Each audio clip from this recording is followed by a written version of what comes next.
അമിത ആത്മവിശ്വാസമല്ല സഖാവേ, അതിര് കടന്ന അഹങ്കാരമാണ് നിങ്ങളെ തോൽപ്പിച്ചത്.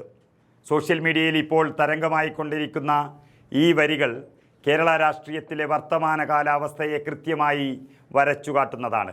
തദ്ദേശ തെരഞ്ഞെടുപ്പിലെ കനത്ത തിരിച്ചടിക്ക് പിന്നാലെ CPMന്റെ സംസ്ഥാന സെക്രട്ടറി MV ഗോവിന്ദൻ നടത്തിയ കുറ്റസമ്മതത്തിനുള്ള മറുപടിയായാണ് കോൺഗ്രസ് നേതാവ് സന്ദീപ് വാര്യർ ഈ കുറിപ്പ് പങ്കുവച്ചിരിക്കുന്നത്. തോൽവിക്ക് കാരണം അമിത ആത്മവിശ്വാസമാണെന്ന ഗോവിന്ദൻ മാഷിൻ്റെ കണ്ടെത്തൽ കേട്ടാൽ ആരും ചിരിച്ചു പോകുമെന്നാണ് സന്ദീപ് വാര്യർ പറയുന്നത്. യഥാർത്ഥത്തിൽ എന്താണ് സംഭവിച്ചത് എന്ന് ചോദിച്ചാൽ, ജനങ്ങളെ പുച്ഛിച്ചും ജനാധിപത്യ സംവിധാനങ്ങളെ വെല്ലുവിളിച്ചും നടത്തിയ അഴിമതി ഭരണത്തിന് നിങ്ങൾ നൽകിയ ഓമനപ്പേരാണോ സഖാവേ ഈ ആത്മവിശ്വാസം? ഭരണം ലഭിച്ചപ്പോൾ ജനങ്ങളാണ് യജമാനാണെന്ന സത്യം വിസ്മരിച്ചു. ഓരോ ഘട്ടത്തിലും ജനങ്ങളെ വെല്ലുവിളിച്ചുകൊണ്ടേയിരുന്നു. ആ വെല്ലുവിളികൾക്കും ധിക്കാരത്തിനുമുള്ള മറുപടിയാണ് ഈ തെരഞ്ഞെടുപ്പ് ഫലം. ഇതിനെ വെറും ആത്മവിശ്വാസത്തിൻ്റെ കുറവ് എന്ന് പറഞ്ഞ് ലഘൂകരിക്കുന്നത് ജനവിധിയിൽ നിന്നുള്ള ഒളിച്ചോട്ടമാണ് എന്നതാണ് സന്ദീപ് വാര്യർ ഉയർത്തുന്ന വാദം. ഇവിടെ കേരളത്തിൻ്റെ ഖജനാവ് കാലിയാണ്. സർക്കാർ ജീവനക്കാർക്ക് ശമ്പളം കൊടുക്കാൻ പോലുമില്ലാതെ സർക്കാർ നട്ടം തിരിയുന്നു. സാധാരണക്കാരൻ വിലക്കയറ്റത്തിൽ പൊറുതിമുട്ടുന്നു. ഈ സമയത്താണ് മെസ്സി വരുന്നു, അർജന്റീന വരുന്നു എന്നൊക്കെയുള്ള തള്ളുകളുമായി സർക്കാർ ഇങ്ങനെ രംഗത്ത് വന്നത്. ജനങ്ങളുടെ പട്ടിണിയേക്കാളും പ്രാധാന്യം തങ്ങളുടെ PR വർക്കിനാണെന്ന സർക്കാരിൻ്റെ അഹങ്കാരമായിരുന്നു ആ വാക്കുകളിലെല്ലാം നിഴലിച്ചത്. ജനങ്ങൾ ദുരിതത്തിലായിരിക്കുമ്പോൾ കോടികൾ ചെലവാക്കി നടത്തുന്ന ഇത്തരം പ്രചരണങ്ങൾ ആരെ ബോധിപ്പിക്കാനായിരുന്നു എന്നുള്ളതാണ് ചോദ്യം. ഈ പ്രസക്തമായ ചോദ്യം കൂടി അദ്ദേഹം ഇവിടെ ചോദിക്കുന്നുണ്ട്.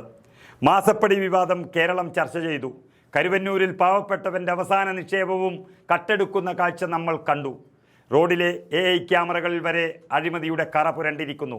നമ്മളെ ചോദ്യം ചെയ്യാൻ ആരുമില്ല, നമ്മൾ പിടിക്കപ്പെടില്ല എന്ന അമിത വിശ്വാസമായിരുന്നു ഈ അഴിമതികൾക്കെല്ലാം പിന്നിലുണ്ടായിരുന്ന പ്രേരണ. ആ ധാർഷ്ട്യമാണ് ജനങ്ങൾ ബാലറ്റിലൂടെ തകർത്തത്. സാധാരണക്കാരൻ്റെ വിയർപ്പിൻ്റെ വിലറിയാത്ത ഒരു ഭരണകൂടത്തിന് കിട്ടിയ കനത്ത പ്രഹരമാണിത്. ഇതുകൂടാതെ സന്ദീപ് വാര്യർ തൻ്റെ പോസ്റ്റിൽ പറയുന്ന ഒരു ഉദാഹരണം കൂടിയുണ്ട്. ഒരിക്കലും പിടിക്കപ്പെടില്ല എന്ന അമിത വിശ്വാസത്തിൽ നേരം വെളുത്ത് കോഴി കൂകുന്നതുവരെ മോഷ്ടിച്ച കള്ളൻ്റെ അവസ്ഥയാണ് പിണറായി വിജയൻ്റേത്. ജനങ്ങളെല്ലാം കാണുന്നുണ്ടെന്നും ഒരു ദിവസം താൻ പിടിക്കപ്പെടുമെന്നും ആ കള്ളൻ മറന്നുപോയി. അതുപോലെ തന്നെ അധികാരത്തിൻ്റെ തണലിൽ എന്തുമാകാമെന്ന ധാരണയിൽ നേരം വെളുക്കുവോളം മോഷ്ടിച്ചു കൊണ്ടിരുന്നു എന്നതാണ് ഈ ഭരണകൂടം ചെയ്ത ഏറ്റവും വലിയ തെറ്റ്. അതുകൊണ്ട് സഖാവെ, ചെയ്തു കൂട്ടിയ പാപങ്ങൾക്കും അഴിമതികൾക്കും ആത്മവിശ്വാസം എന്ന പേരിട്ട് വെള്ളപൂശാൻ നോക്കണ്ട. മലയാളത്തിൽ അതിന് അഹങ്കാരം എന്നാണ് പറയുക.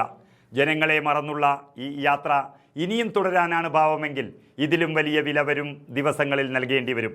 ജനവിധി ഒരു താക്കീതാണ്, തിരുത്താനുള്ള അവസാന അവസരം കൂടിയാണ്.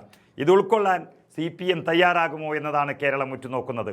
ഇത്രയും കാര്യങ്ങൾ വളരെ കൃത്യമായി സന്ദീപ് വാര്യർ പറയുമ്പോൾ തന്നെ CPMൻ്റെ LDFിലെ ഘടകകക്ഷികളും ഈ കാര്യത്തെ എടുത്തു സൂചിപ്പിക്കുന്നുണ്ട്.